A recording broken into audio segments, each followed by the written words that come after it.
You may have heard about the Quran's idea of paradise being 72 virgins, and I promise I will come back to those virgins. But in fact, here in the Northwest, we're living very close to the real Quranic idea of paradise, defined 36 times as gardens watered by running streams. Since I live in a houseboat on the running stream of Lake Union, this makes perfect sense to me. But the thing is, how come it's news to most people? I know many well-intentioned non-Muslims who've begun reading the Quran but given up, disconcerted by its otherness. The historian Thomas Carlyle considered Muhammad one of the world's greatest heroes, yet even he called the Quran as toilsome reading as I ever undertook, a wearisome, confused jumble.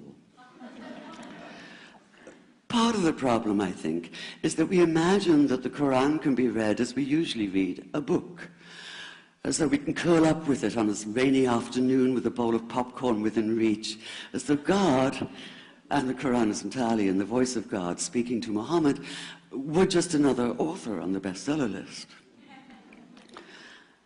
Yet the fact that so few people do actually read the Quran is precisely why it's so easy to quote, that is, to misquote.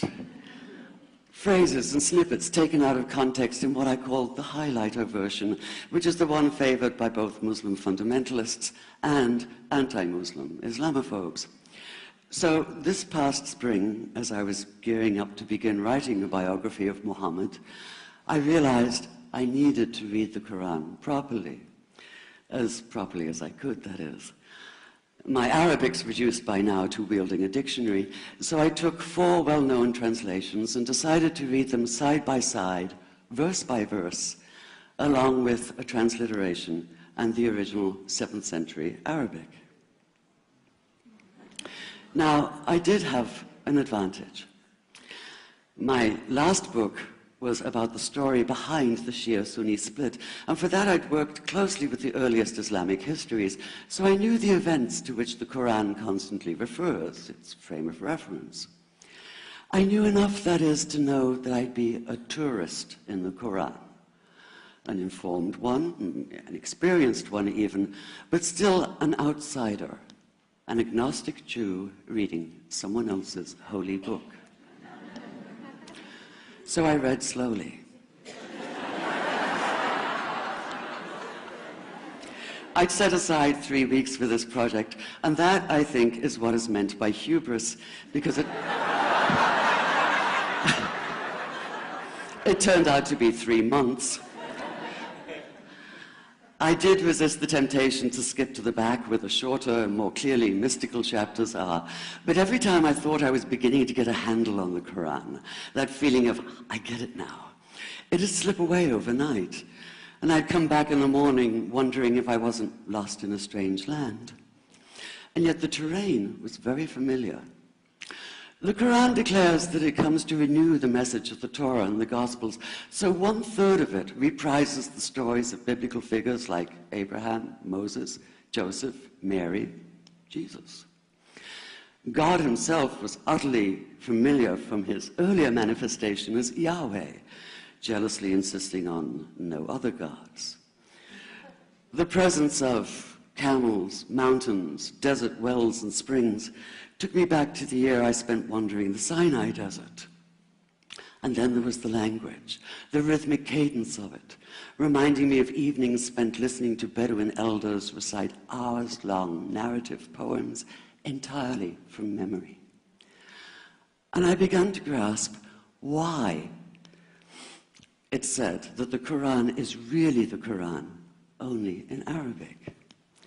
Take the Fatiha, the 7-verse opening chapter that is the Lord's Prayer and the Shema Israel of Islam combined. It's just 29 words in Arabic, but anywhere from 65 to 72 in translation. And yet the more you add, the more seems to go missing. The Arabic has an incantatory, almost hypnotic quality that begs to be heard rather than read, felt more than analyzed. It wants to be chanted out loud, to sound its music in the ear and on the tongue. So the Quran in English is a kind of shadow of itself, or as Arthur Arbery called his version, an interpretation. But all is not lost in translation. As the Quran promises, patience is rewarded, and there are many surprises. A degree of environmental awareness, for instance, and of humans as mere stewards of God's creation, unmatched in the Bible. And where the Bible is addressed exclusively to men, using the second and third person masculine, the Quran includes women, talking, for instance, of believing men and believing women, honorable men and honorable women. Or take the infamous verse about killing the unbelievers. Yes, it does say that, but in a very specific context. The anticipated conquest of the sanctuary city of Mecca, where fighting was usually forbidden. And the permission comes hedged about with qualifiers.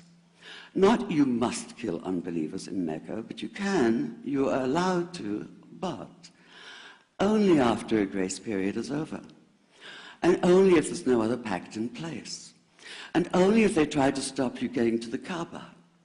And only if they attack you first. And even then, God is merciful, forgiveness is supreme, and so, essentially, better if you don't. This was perhaps the biggest surprise. How flexible the Quran is, at least in minds that are not fundamentally inflexible.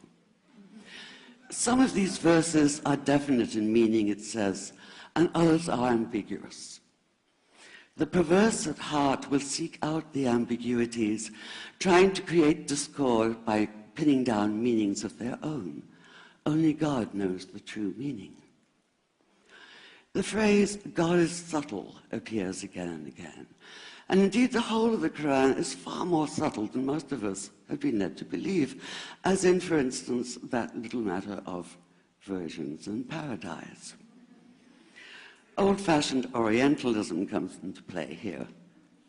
The word used 4 times is huris, rendered as dark-eyed maidens with swelling breasts, or as fair, high-bosomed virgins. Yet all there is in the original Arabic is that one word, huris. Not a swelling breast or high bosom in sight. Now, this may be a way of saying pure beings, like in angels, or it may be like the Greek kos, or kore, an eternal youth. But the truth is, nobody really knows, and that's the point. Because the Quran is quite clear when it says that you will be a new creation in paradise, and that you will be recreated in a form unknown to you, which seems to me a far more appealing prospect than a virgin.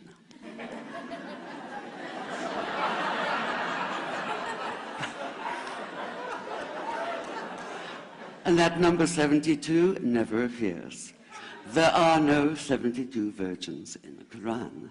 That idea only came into being 300 years later, and most Islamic scholars see it as the equivalent of people with wings sitting on clouds and strumming harps. Paradise is quite the opposite. It's not virginity, it's fecundity, it's plenty, it's gardens watered by running streams. Thank you.